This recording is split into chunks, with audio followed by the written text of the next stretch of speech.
Hello guys and welcome back to Total Extreme Wrestling 2013 TNA. This is Ben and we are in episode 11, I think.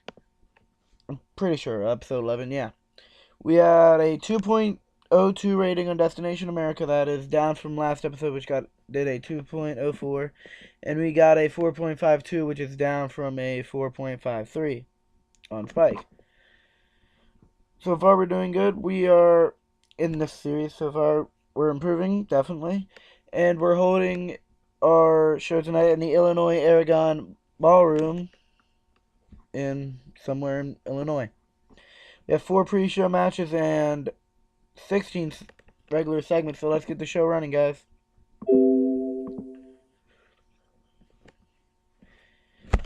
And about that, had solid in-ring action, but not much in the way of heat. Tommaso Ciampa defeated Low Key in 8 minutes, 6 seconds by pinfall as the Project Ciampa 2. I'm not sure if I'm saying his name right. If I'm not, tell me in the comment section. Thanks. Low Key was really off his game tonight. Tommaso Ciampa has debuted his loose cannon gimmick. Got an initial 86 rating. Tommaso Ciampa was really off his game tonight.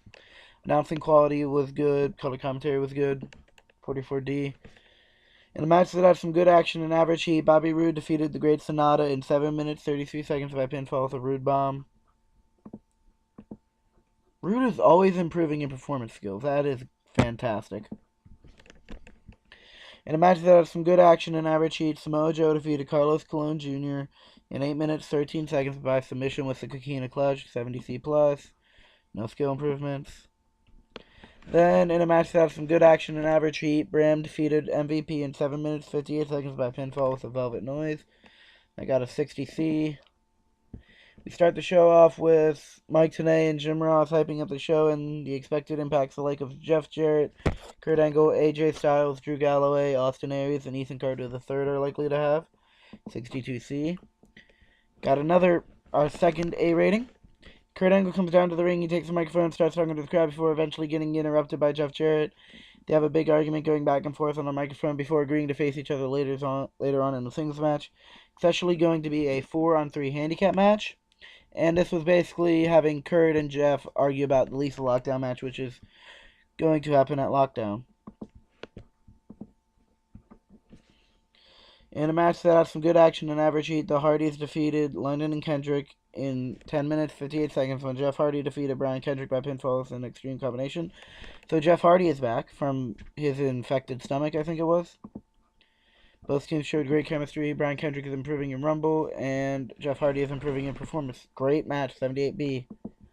Fantastic first match. Taryn Terrell comes down to ringside in order to do color commentary on the next match. This is the Knockouts #1 contender match. And in a match that had some good action and average heat, Awesome Kong defeated Gail Kim in 6 minutes, 35 seconds by pinfall with an amazing bomb. Gail Kim and Awesome Kong have pretty good chemistry. Awesome Kong is now the #1 contender to the Knockouts Championship, 59C. And the match is over, but Gail Kim is left down. Awesome Kong is celebrating, but then stops and sees her opponent still on the ground. She attacks and beats her into the canvas, 50D+, getting Kong over as a monster heel. Then Jeff Jarrett and Kurt Angle are back to have a contract signing for the Lethal Lockdown match, and they sign it. Jim Ross is being the official who's handling it because he has a good microphone rating, and he was kind of brought in for like a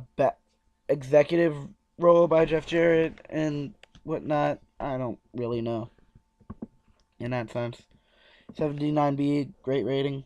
In a match that had some good action but not much in the way of heat, Jay Lethal defeated DJZ in 8 minutes 21 seconds by pinfall with a lethal combination. Jay Lethal is the #1 contender for the X Division Championship. I don't really have many face guys for the X Division, so that's a very weak division that I need to improve upon quickly. 62C. Then Jim Ross is on commentary, and he informs the audience that Eric Young is not here tonight due to the vicious assault last week by Samoa Joe. As you know, if you watched the last episode, Samoa Joe brutally assaulted Eric Young, and left him in a bloodied mess. 57 C minus. In a bout that featured great action and average heat, Kazarian defeated John Hennigan in 11 minutes 37 seconds by pinfall after a distraction from Bobby Roode. I thought this match would be better only than a 64C. Probably penalized for length because it should have gone 15 minutes, but I just didn't have time to fit it into the show. A whole 15-minute match. As John Hennigan and Bobby Roode get into a heated argument over recent events over the past weeks, Bobby Roode attempts to calm down John Hennigan without a peace offering.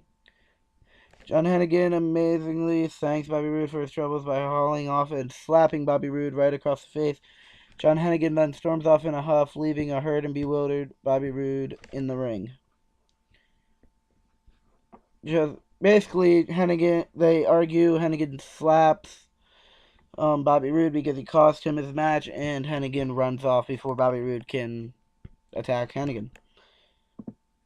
And then Bram comes down to the ring, challenges Magnus to a match. Magnus appears and rejects the challenge. Magnus still doesn't feel that Bram deserves a rematch after Magnus beat him, even though Bram beat Magnus once. He beat him once in Genesis, and Magnus won with a tainted victory against all odds. And then we have the returning Team 3D. Yay! Yay, Team 3D! The match that has some good action and average heat. Team 3D defeated Revolution in 11 minutes 59 seconds when Brother Ray defeated Abyss by pinfall to 3D. Brother Devon debuted his hardcore icon gimmick. It only got an 83. That's disappointing. But Brother Ray debuted his hardcore icon gimmick, and it has got an initial 98 rating. Of course, Brother Ray and Brother Devon have excellent chemistry together. And Brother Ray and I decided to... Well, you'll see next. And only a 54C minus. That was very bad. Very, very bad. After the match is over, the rest of Revolution attack Team 3D, just as it seems that Team 3D will be the Revolution's next victim. Matt and Jeff Hardy storm the ring wielding chairs. They scare off the Revolution while Jeff and Brother Ray challenge the Revolution to a lethal lockdown match at Lockdown, and James Storm accepts on behalf of Revolution. So we're having 2 lethal lockdown matches at Lockdown. Yay! Manic was underwhelming. Sonata was underwhelming. Brother Ray came out of this looking excellent. Jeff Hardy looked good. And Matt Hardy performed poorly. That's very disappointing. Wow, Revolution has low momentum. I still need to change Sonata's gimmick. The Hardys are penalized for their drinking and drugs because of their past. And then AJ Styles, Kurt Angle, and Austin Aries are in the ring talking about how good they are, saying they're good enough that even though they're down by one man, they're still going to win. AJ Styles clearly enjoyed having the freedom to go off script and performed well. 85B plus, great segment. Hopefully a good match. 71C plus, decent segment, decent match. In a match that has some good action and average heat, Kurt Angle, AJ Styles, and Austin Aries defeated The Authority, Jeff Jarrett, Drew Galloway, Ethan Carter III, and Tyrus in 21 minutes 27 seconds when Kurt Angle defeated Drew Galloway by pinfall. He is not illegally using the ropes for leverage. Chris Hero ran in and attacked Tyrus. Tyrus was the one who took the pin. Defeated Tyrus following interference from Chris Hero. Chris Hero has debuted as no gimmick needed gimmick, and that's ironic. It has gotten an initial 87 rating, so that's good. So Chris Hero has joined with Kurt Angle, AJ Styles, and Austin Aries to fight off The Authority. I will be adding one more man to each team. Samoa Joe will be joining Team Authority, just similar to last time. 71C plus. That ends the show. We got a 75B minus, and the show has increased our popularity in 22 regions. Good show, good show. A little bit disappointed on the Devon gimmick, but all the other gimmicks are fine. Chris Heroes could have been better, but perfectly fine with that. Sold out the ballroom, and that will be the end of the show, guys. Thanks for watching. As always, leave a like, comment, and subscribe to my channel. And goodbye.